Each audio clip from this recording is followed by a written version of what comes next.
हरियाणा में 90 विधानसभा सीटों पर मतदान जारी। चुनावी दंगल में उतरे हैं कुल 1031 उम्मीदवार। हरियाणा के 2 करोड़ 3 लाख से ज्यादा वोटर्स 1031 उम्मीदवारों की किस्मत का करेंगे फैसला। 20,632 पोलिंग स्टेशन पर वोट डाले जा रहे हैं। हरियाणा में चुनाव के लिए सुरक्षा के कड़े इंतजाम। राज्य पुलिस के अलावा अर्धसैनिक बलों के जवान भी पोलिंग स्टेशन पर तैनात।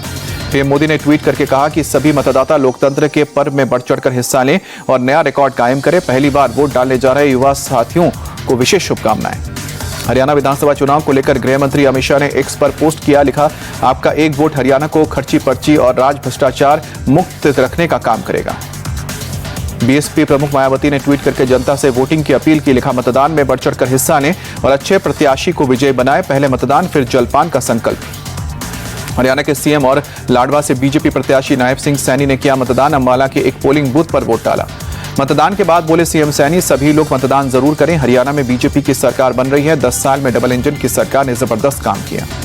अंबाला में गुरुद्वारा पहुंचे सीएम नायब सिंह सैनी। मतदान करने से पहले टेका माथा। हरियाणा के हिसार में कांग्रेस सांसद कुमारी शैलजा ने वोट डाला। लोगों से भी मतदान करने की अपील की। ऊंचा कला सीट से जेजेपी प्रत्याशी दुष्यंत चौटाला ने सिरसा में अपनी पत्नी और मां के साथ वोट डाला। लोगों से भी मतदान करने की अपील की। मतदान के बाद बोले दुष्यंत चौटाला, ये लोकतंत्र का बड़ा पर्व है। सभी लोग अपने घरों से निकलें और वोट करें। हमारे गठबंधन को भारी बहुमत मिलेगा। केंद्रीय मंत्री मनोहर लाल खट्टर ने किया मतदान। करनाल के एक पोलिंग बूथ पर डाला वोट। लोगों से भी वोटिंग की अपील की। मतदान के बाद बोले मनोहर लाल खट्टर, चुनाव में बीजेपी की जीत होगी। इस बार हम 50 से ज्यादा वोट जीतेंगे। केंद्रीय मंत्री कृष्णपाल गुर्जर ने फरीदाबाद में मतदान केंद्र पर वोट डाला। लोगों से भी वोट डालने की अपील की। केंद्रीय मंत्री कृष्णपाल गुर्जर ने हरियाणा में तीसरी बार बीजेपी सरकार बनाने का दावा किया। कहा कि हरियाणा में पहले नेता हर दिन जेल जाते थे। लोगों को मोदी और बीजेपी दोनों पर भरोसा। पंचकुला से कांग्रेस प्रत्याशी चंद्रमोहन ने किया मतदान। लोगों से वोटिंग की अपील की। बीजेपी के ज्ञानचंद गुप्ता से मुकाबला। कैथल से कांग्रेस प्रत्याशी आदित्य सुरजेवाला ने परिवार संग वोट डाला। लोगों से भी मतदान कर बढ़ चढ़ के हिस्सा लेने के लिए अपील की। कैथल से कांग्रेस उम्मीदवार आदित्य सुरजेवाला श्री शक्ति धाम मंदिर पहुंचे। मतदान से पहले पूजा की। बीजेपी नेता कुलदीप बिश्नोई ने आदमपुर से वोट डाला। लोगों से वोट में बढ़ चढ़कर हिस्सा लेने की अपील की। हरियाणा बीजेपी नेता कुलदीप बिश्नोई ने तीसरी बार बीजेपी की सरकार बनाने का दावा किया। बोले, हरियाणा में माहौल बीजेपी के पक्ष में। तीसरी बार बीजेपी की सरकार बनेगी। गुजरात के राज्यपाल आचार्य देवव्रत ने वोट डाला। कुरुक्षेत्र के एक मतदान केंद्र में जाकर मतदान किया। लोगों से वोटिंग की अपील की। जुलाना से कांग्रेस प्रत्याशी विनेश फोगाट वोटिंग के लिए मतदान केंद्र पहुंची। बोली, मतदान बहुत बड़ा उत्सव है। सभी लोग अपने घरों से निकले और वोट दें। पेरिस ओलंपिक में पदक विजेता मनु भाकर ने भी डाला वोट। झज्जर के एक पोलिंग बूथ पर मतदान किया। मतदान के बाद बोली मनु भाकर, सभी लोग अपना वोट जरूर डालें। देश का विकास हमारे हाथ में है। हमें अपना जनप्रतिनिधि जरूर चुनना चाहिए। हरियाणा की 90 सीटों पर वोटिंग जारी। मतदान के लिए लोगों में दिखा उत्साह। गुरुग्राम में पोलिंग बूथों पर लगी लंबी कतार।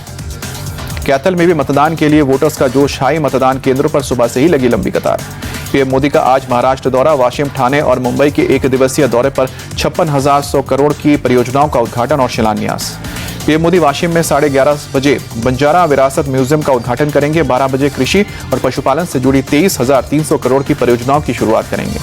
पीएम मोदी शाम को 4 बजे ठाणे में 32,800 करोड़ की परियोजनाओं का करेंगे उद्घाटन और शिलान्यास। शाम को 6 बजे बीकेसी मेट्रो स्टेशन से RAJVLR तक की मेट्रो को दिखाएंगे हरी झंडी। राहुल गांधी का आज कोल्हापुर दौरा। छत्रपति शिवाजी महाराज की प्रतिमा का अनावरण और संविधान बचाओ सम्मेलन में हिस्सा लेंगे। संसदीय कार्य मंत्री किरेन रिजिजू का अटैक। राहुल गांधी का लीडर ऑफ ऑपोजिशन बनना देश के लिए एक श्राप है।